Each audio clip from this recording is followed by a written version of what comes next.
राम राम सभी भक्तों को।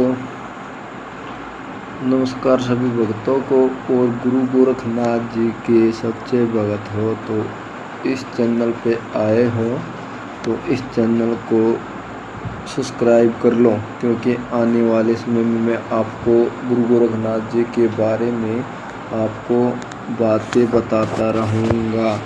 जो भी कोई सच्चा भगत इस चैनल पे जुड़ा हुआ है तो इस चैनल को सब्सक्राइब कर लो, क्योंकि मैं आज आपको कुछ गुरु गोरखनाथ जी का कुछ संदेश देना चाहता हूँ। गोरखनाथ जी कौन थे, किसके प्रति गोरखनाथ किसके प्रति और गोरखनाथ जीवन में होने वाले जीवन में क्या क्या परिचय और जीवन शैली और वे किस संप्रदाय के महान योगी थे, उनका पूरा परिचय मैं आपको इस वीडियो में बताऊंगा कि गुरु गोरखनाथ जी संसार के वह योगी है जिसके कारण गुरु गोरखनाथ जी नाथ संप्रदाय का भला किया है।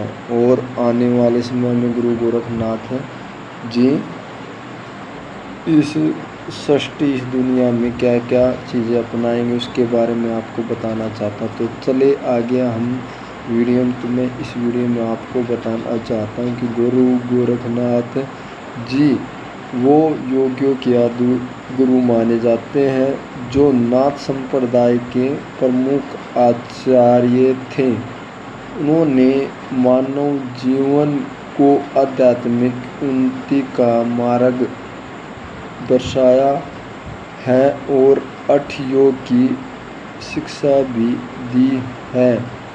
और मैं आपको बताना चाहता हूँ कि वे भगवान शिव के अवतार माने जाते हैं और उनके शिष्य मच्छंद्रनाथ जी थे।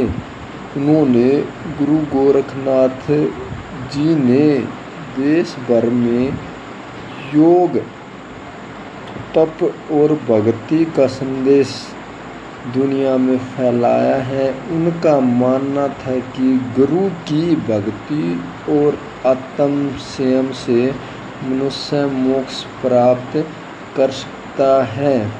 और मैं बताना चाहता हूँ गुरु गोरखनाथ जी कहते हैं कि वे तंत्र और योग साधना में उनका गहरा ज्ञान और गुरु जी ने उनको अनेक ग्रंथों की रचना भी की है। गुरु गोरखनाथ ने अपने जीवन में गोरखबानी और योग सिद्धांत का गीत प्रमुख बनाया है।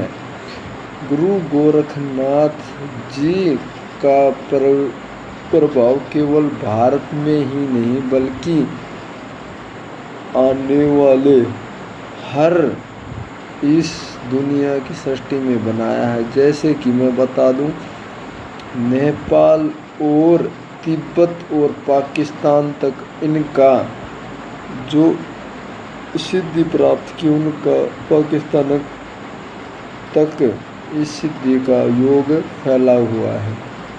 गोरखनाथ गोरखपुर का एक प्रसिद्ध मंदिर उन्हीं के स्मृति में बना हुआ है। और मैं बताना चाहता हूँ गुरु गोरखनाथ जी एक ऐसे तप साधु हैं जो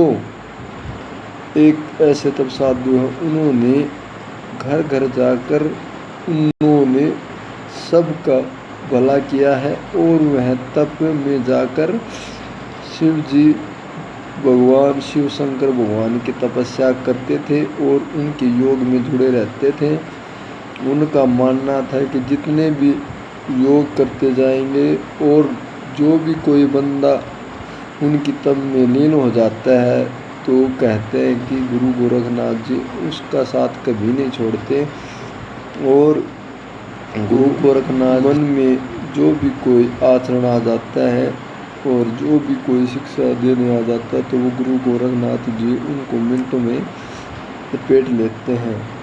गुरु गोरखनाथ जी ने अपने गुरु मच्छंद्रनाथ की से आशीर्वाद लेकर शिव जी के तंब में बैठ गए थे, जबकि मृत्युंजय ने उनको कहा था कि आप शिव जी की आपको शक्ति प्राप्त करनी होगी और आप योग साधना में सांप्रदायिक बन सकते हैं। और इस कारण योग के कारण गुरु गोरखनाथ जी ने शिव शंकर की अवतार के रूप में रूप लिया और गुरु गोरखनाथ जी ने इनका तप किया और शिव शंकर भगवान ने खुश होकर उन पर अपनी दया बरसाई। और मैं कहना चाहता हूँ कि कोई भी साधु संत और कोई भी इस साधु संत आज के समय में गुरु गोरखनाथ जी के बहुत सारे योग माने गए हैं और कहते हैं कि गुरु गोरखनाथ जी सबका भला करते हैं और माता काली और सरकार के साथ चलते। गुरु गोरखनाथ जो कोई भक्ति करता है वे बंदा सफल हो जाता है, होने के बाद वे गुरु गोरखनाथ जी के आचरण में चला जाता है। जो भी इस चैनल पर नया आया है, इस चैनल को जल्दी से जल्दी आप सब्सक्राइब कर लो। मैं आपको आगे बताता रहूँगा कि आने वाले समय गुरु गोरखनाथ जी कितने समय में बंदे को अकेला नहीं छोड़ते और आने वाले समय में गुरु गोरखनाथ जी सबसे बड़ा अवतार माना गया है। जो भी आज के युग में हर लोग हर देश भर में भगत फैले हुए हैं। Thank you so much. इस चैनल को आप जल्दी सब्सक्राइब कर लो। मैंने इस चैनल में आपको आधी जानकारी दे दी, आधी जानकारी गुरु गोरखनाथ जी क्या क्या सिद्धि प्राप्त की हैं, क्या क्या चीज़ें करनी है, किसकी साधना में कितने व्यर्थ हो जाते हैं, कितनी तपस्या किसके साथ क्या हुआ था, ये सभी में आगे बढ़ने से आपको वीडियो में सही मिलेंगी। तो आप जल्दी इस चैनल से जुड़े और चैनल का आनंद ले। कोई भी गलती हो तो मैं आपसे क्षमा चाहता हूँ। कोई भी किसी भी गुरु भक्ति में कोई गलती हो तो मुझे माफ़ कर देना भाई।